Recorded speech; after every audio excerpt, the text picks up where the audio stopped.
Hey folks, this is MTX86 and this is one of the next steps in riding how-to videos where we're just giving tips on people who already kind of know how to ride. So we've done the beginner series already where you learn the basics on riding, and now we're actually on the road. We know how to counter steer, we know how to brake, both engine braking as well as wheel braking, and we're riding. So when I make these videos, we're basically going to assume you already know the rules of the road and are able to get your license as such. One of the big topics when riding a motorcycle is lane positioning. Very different in a car, because in a car you pretty well use up the whole lane, where on a bike obviously we have choices. You'll notice right now I'm riding pretty well on the right tire track of the car in front of me, basically in line with where the right tires are with all the other cars. Now, it doesn't have to be exact, but generally that's where I want to go. Now, if I were in the outside lane, I would do the opposite. We'll do that now. So I want to be in the left tire track here, basically closest to the line.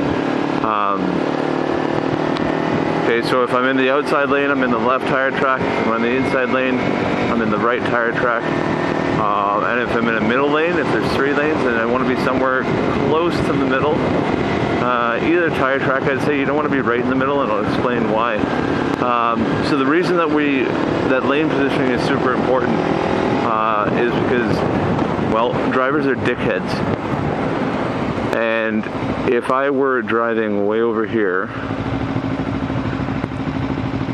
and somebody felt that I was going too slow for them, there's a lot of temptation here for them to try to overtake me in my own lane. So if they have the option to switch lane, hopefully they'll take that option, but I don't want to leave them open to temptation by being over here and have them overtake me. It just opens us up to danger. You know, on bikes you're often moving around the road quite a bit to avoid potholes and other obstructions. So you don't want anybody riding beside you. Got a wasp here. So I mean that's the primary reason why. The other reason why is because you want to be as visible as possible while you're riding. Visibility is key. You want to make sure that other drivers know you're there. And so when you're in one of the tire tracks, you're plainly visible in their side view mirrors. So they can always see that you're behind them,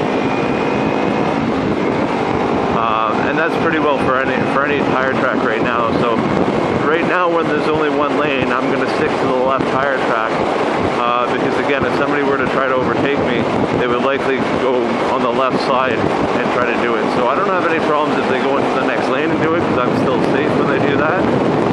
But if they try to do it in my lane, it likely won't happen when I'm in this position. Another reason why you want to be in and around this position most of the time, so again, in either tire track, we'll say, and not dead center of the road, is because often when you're riding down the road, like you gotta remember, most of these roads have thousands and thousands of cars per day. A lot of these cars have oil leaks, antifreeze leaks, transmission fluid leaks. It could have any sort of leaking fluids, which are typically going to leak right into the center of the road, which makes it a lot more slippery for us bikers. Now, right now in the sun, it's not so bad, but you know, once it starts to rain, the center of the road can become very slippery, so you want to stay away from that.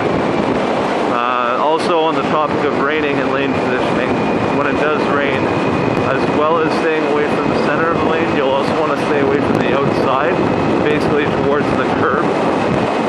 That's where a lot of the water likes to puddle up. If you've ever hydroplaned in a car, it's not, well, I mean, some of you might consider it fun, but it's not exactly safe. So at speeds of 70 kilometers an hour or higher, I don't know what that equates to in miles an hour, but at 70 kilometers an hour or higher, you will hydroplane over a puddle of water.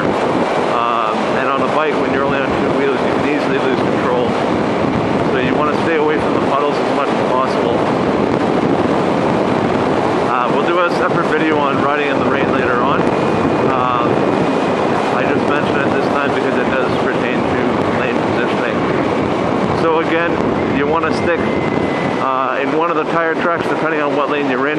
So I just transitioned from the left tire track to the right tire track because now people will try to overtake me on this side. I'll go ahead and switch lanes now and I'll be in the left tire track again. It's basically taking a more dominant lane positioning where we're basically fighting for the respect.